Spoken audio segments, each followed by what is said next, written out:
Hello students, welcome back in physics class with Maurya sir. Students, आपके सामने आज मैं लेकर के आया हूँ नया topic magnetic field due to a solenoid. जैसे कि chapter magnetic fields of electric current में आपने अभी तक मेरे पिछली वीडियो देखी हुई, जिसमें मैंने क्लॉक फेज रूल तक बताया हुआ है।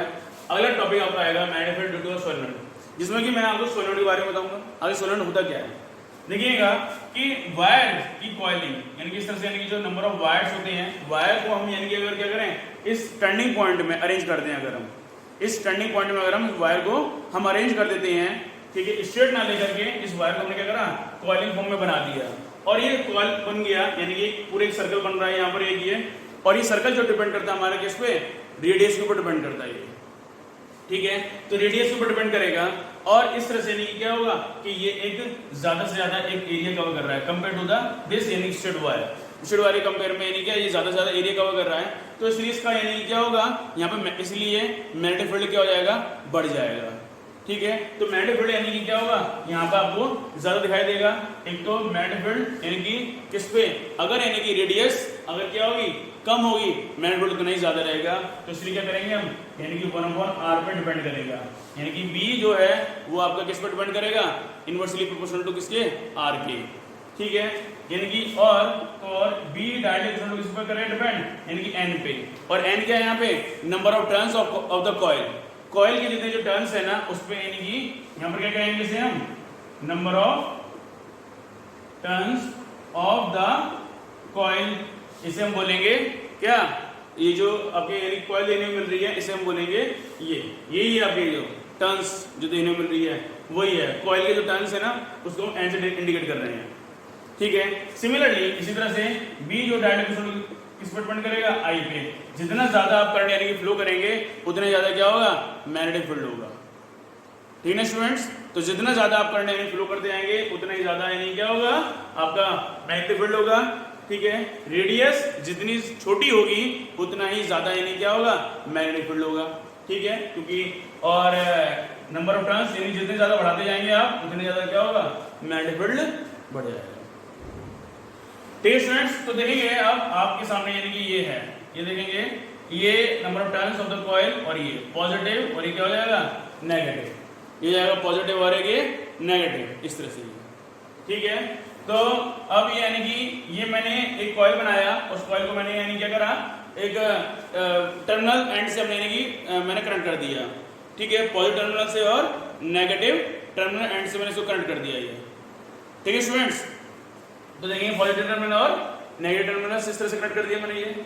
अब अभी आपको मैंने क्लॉक फेज रूल में पीछे मैंने भी बताया हुआ भी था कि जब करंट यानी कैसा होता है हमारा, कैसा होगा, क्लॉकवाइज डायरेक्शन में फ्लो करेगा तो करंट तो यानी कि पॉजिटिव टर्मिनल से जाएगा और किधर मूव करेगा, नेगेटिव टर्मिनल की तरफ मूव करेगा।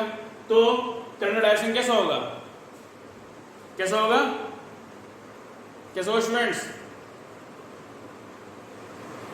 क्लॉकवाइज, ठीक है, क्लॉकवाइज होगा।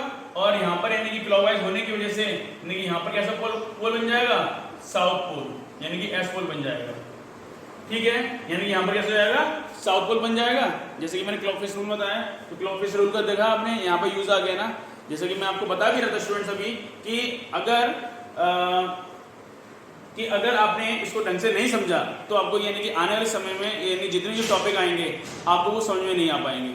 तो इसलिए इसका टॉपिक का क्लॉक फेज रूल को समझना बहुत ज्यादा जरूरी है, ठीक है। तो यहाँ पर ये एस पोल बन गया, साउथ पोल बन गया, तो ओब्वियसली बात है यानी दूसरा यानी जो पोल होगा वहां पर कैसा होगा, आपका नॉर्थ पोल बन जाएगा, यानी कि यहाँ पर कैसा होगा, नॉर्थ पोल बनेगा, ठीक है। तो ये इस तरह से यानी कि आपका यानी कि यहाँ पर कैसा होगा, नॉर्थ पोल बन जाएगा, ओके स्टूडेंट्स, ठीक है स्टूडेंट्स, ठीक है स्टूडेंट्स। तो अब आपने देखा ये यहाँ पे, अब यही चीज देखेंगे आप यहाँ पर कि कॉइल है। अब यहाँ पर अगर चाहूँ तो मैं यहाँ पे एक प्लग की भी यूज कर सकता हूँ, ठीक है ना। अगर आपको इसको तो प्लग की जैसे लगाएंगे वैसे क्या होगा, अंदर करंट फ्लो होना शुरू हो जाएगा, ये करंट फ्लो हो जाएगा इस तरह से, ठीक है ना स्टूडेंट्स, ये करंट फ्लो होना शुरू हो जाएगा।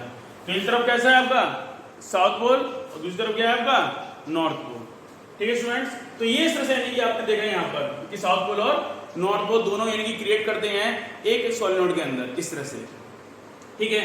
अब ये देखेंगे कि स्टूडेंट्स कि आपको पता ही है कि एक चीज मैंने आपको शुरुआत में बता रखा था इस क्लास के कि अगर यहां से यानी कि नॉर्थ पोल से मैग्नेटिक फील्ड लाइंस होती हैं जैसे ही अगर आप स्विच को क्या करेंगे, ऑन करेंगे, वैसे ही क्या होगा कि जो करंट इसमें फ्लो होना शुरू हो जाएगा और उस करंट की वजह से इसके अंदर मैग्नेटिक फील्ड बनना शुरू हो जाएगा।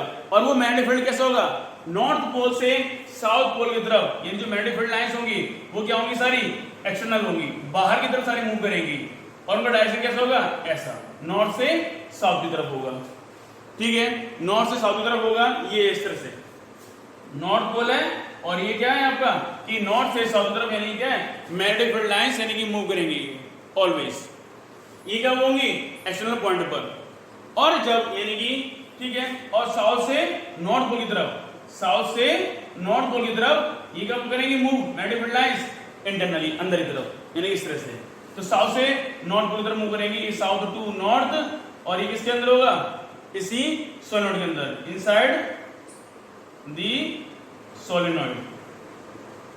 ठीक है ना, शॉर्ट ये तो south to north magnetic field lines, और ये यहां पे क्या है, नॉर्थ टू साउथ, यानी क्या होगा outside the solenoid. Okay students, ये तो मैग्नेटिक फील्ड लाइंस यानी किस तरह से नहीं मूव करेंगी और ये भी किसी तरह से बिहेव करने लगेगा, एक मैग्नेटिक तरह बिहेव करने लगेगा।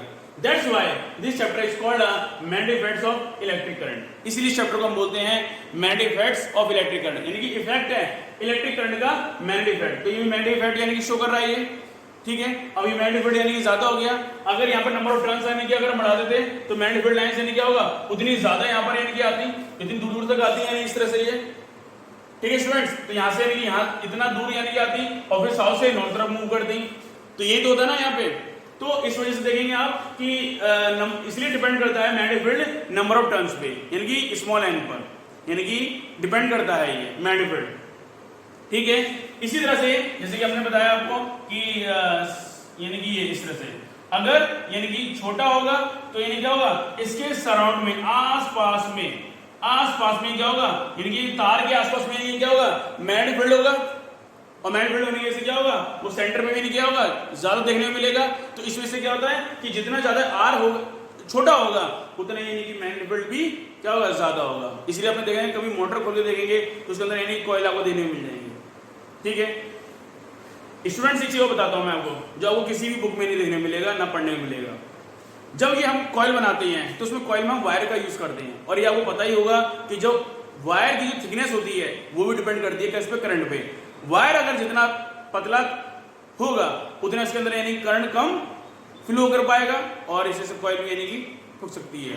तो इसलिए क्या है कि हम मीडियम साइज यानी एक रेगुलर साइज, जितना जो नेसेसरी होता है, नीड होती है हमें, उस साइज का यानी क्या हम वायर को यूज करते हैं, जिससे कि यानी करंट में यानी कि फ्लो कर सके, जितना हमारे पास यानी कि सुटेबल करंट यानी कि जो आउट साइड से यानी सप्लाई जो हो रही है उसका हम यूज कर सके, ठीक स्टूडेंट्स। और नेक्स्ट आपका लास्ट टॉपिक है, लास्ट पॉइंट है आपका बी डायलेक्ट्रिक टू किसके, आई के।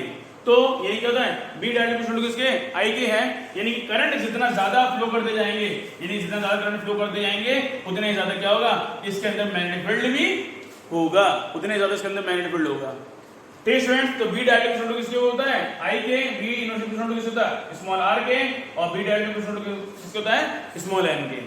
सो यानी कि V यानी क्या करेंगे हम, फॉर्मूले को अगर हम लिखें तो V I into N upon R, यानी कि ये हमारा फॉर्मूला बन जाएगा ये, ठीक है। और इसको यानी कि ये क्या है, प्रोपोर्शनल साइन है, इसको हटाने के लिए हम इक्वल टू और कोई भी कांस्टेंट की वैल्यू हम ले सकते हैं, चाहे तो 1/4 पाई एप्सिलॉन नॉट, जो कि आपको हायर क्लासेस के अंदर पढ़ना है, 11th 12th के अंदर पढ़ना है आपको, 12th में भी आपको ये पूरा दे रखा है, इसीलिए आप 10th क्लास में इसको अच्छी तरीके से इसे पढ़िए, जिससे कि आपको 12th क्लास में दिक्कत ना हो। ओके स्टूडेंट्स, तो आई होप कि आपको समझ में आ गया होगा। Good luck.